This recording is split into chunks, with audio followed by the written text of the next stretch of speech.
Have you ever wondered what is project management in essence? And if you think about it, it's no more than just an effort to organize some work to get specific results within the constraints of time, costs, and the scope of work that needs to be done. In the real world, it means an effort to organize the work of other people to do the identified and specific work. That's why I believe that there are a lot of people in leadership positions who can treat themselves as project managers. And what's more important, they can use this experience on these small projects to get their first professional role of a project manager. But that's a simplistic way to put it. The main goal of project management is to increase the chances of the project success, which means that we want to make our work and the outcome of the project more predictable. But what's more, we also want, right at the start of the project, to have some level of confidence that the project in general is feasible. That's why there is something special that makes project management a special type of management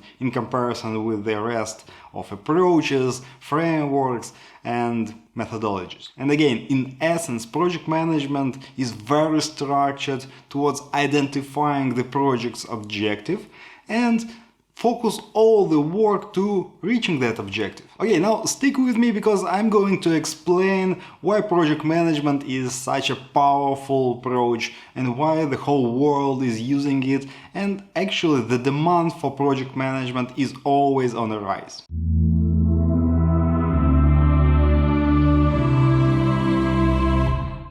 Okay, and as I said, it all starts with identifying the project's objective. And all great project managers know that this objective should be measurable and very specific. This project objective will be the filter for any work, for any requirements that come from clients, sponsors, or other stakeholders. Next, we understand that all projects have constraints, either in time or budget or the scope of work that is required to be done. But likewise, it's very important to identify the boundaries of the project based on that objective. And it's critical that everyone involved in the project understand in the same way what's the part of the project and what is outside of the project, so that we don't waste our allocated resources on that part. Also, project management understands that there are a lot of people involved in a project, that there are a lot of people who are impacted by this project and also can impact the project from their side. That's why, unlike other methodologies or approaches, project management requires you, a project manager, to consolidate all the efforts from different stakeholders and try to use the best of their expertise to reach the project objective. Okay, that part is called initiation of the project, and it helps us to set the stage for the planning phase of the project. And it is another critical concept of project management. We have a plan for the project from start to an end in all its aspects. And we want to ensure that the project is feasible in general within the constraints of time, budget, and scope that was set for this project. But likewise, we want to know how much it will actually cost, how long it will take, and what are the main checkpoints or milestones of this project. And just to be clear, we are not wasting all these efforts just to create a document that will cover our backs. We actually use the project management plan on daily basis because we try to stick to this plan as much as possible. And if we deviate from the plan, we make the adjustments and stick to the adjusted plan. So why it's important?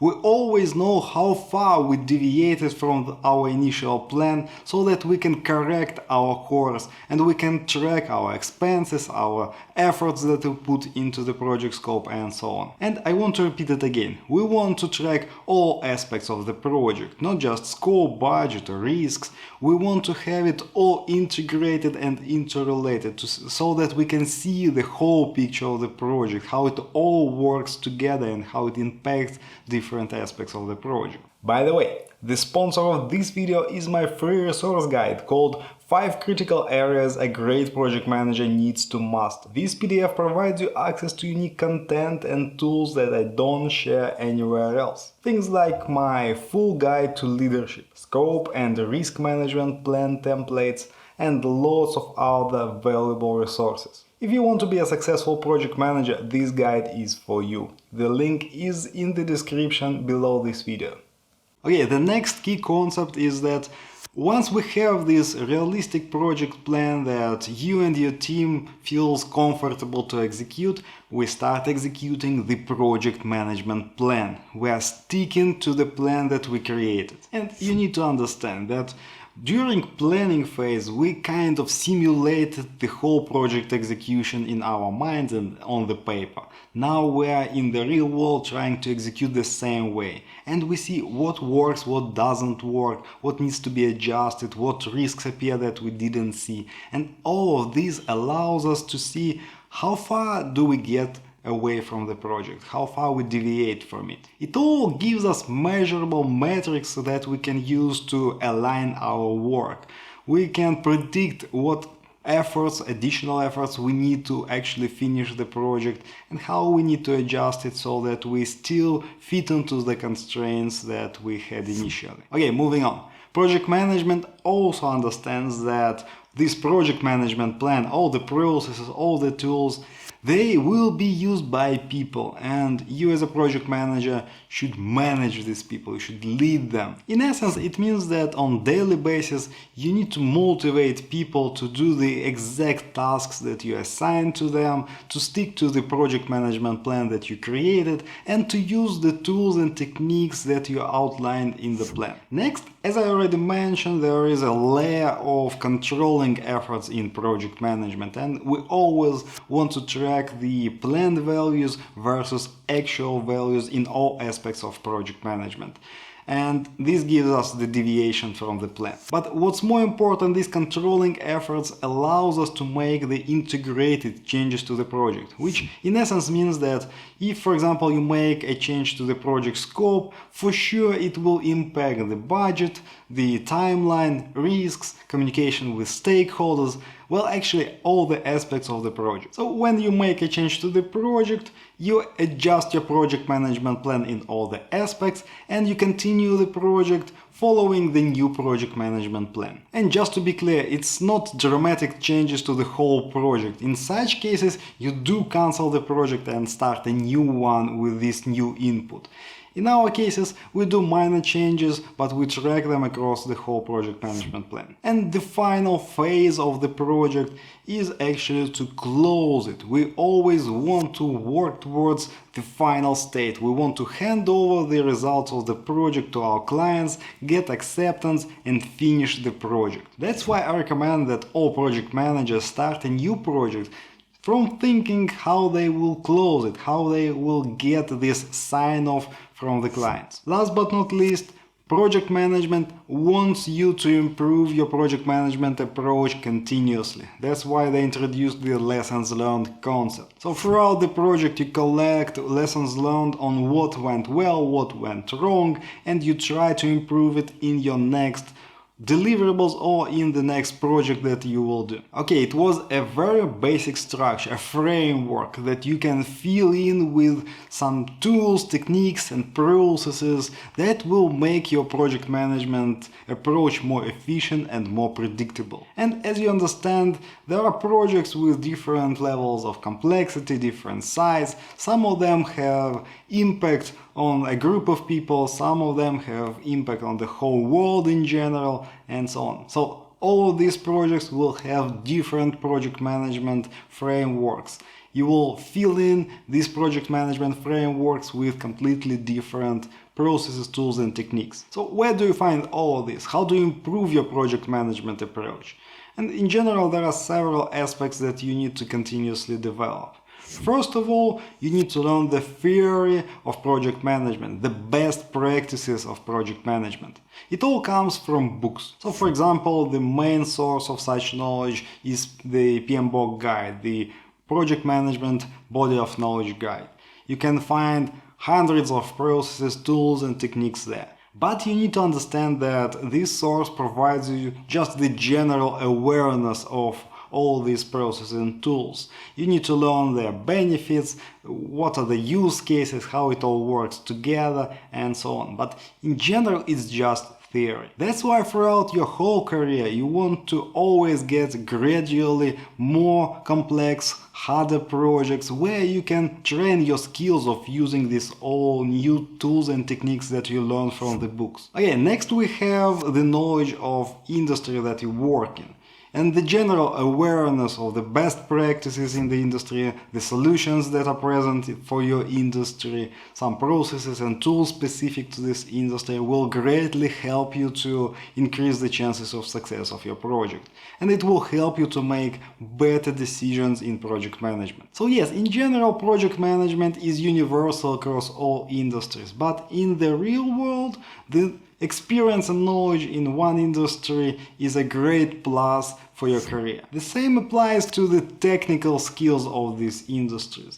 If you have a technical background that can help you manage projects, it's also a great plus for you. It will help you make better decisions. But you should stick to the decisions related to project management, not to the development of the product, service or result of the project. I hope you get the difference here. Now let's talk about the personal skills of a project manager, because it's the biggest factor of the project success.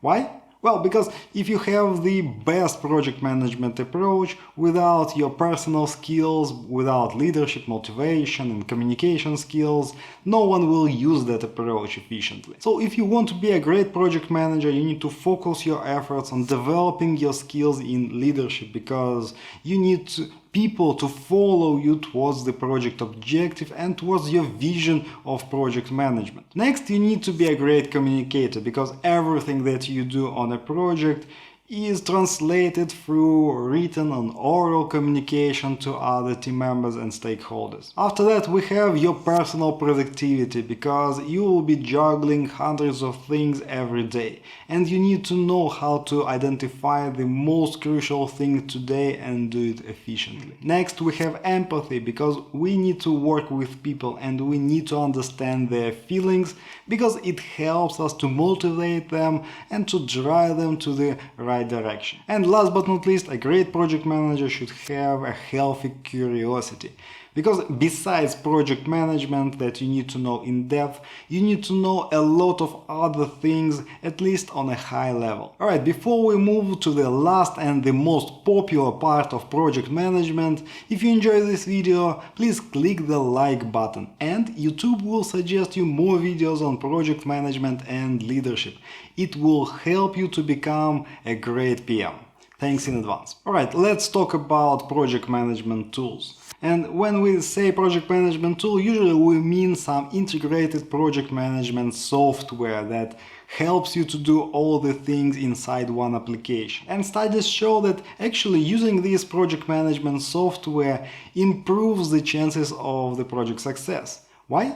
Well, majorly because you have one tool to capture all the project information, and you have an easy way to share this information with your team, so everyone is aligned on the project progress and status, and everyone knows what to do on a given day. But there is a big caveat with these software applications. You need to understand that they are not intelligent.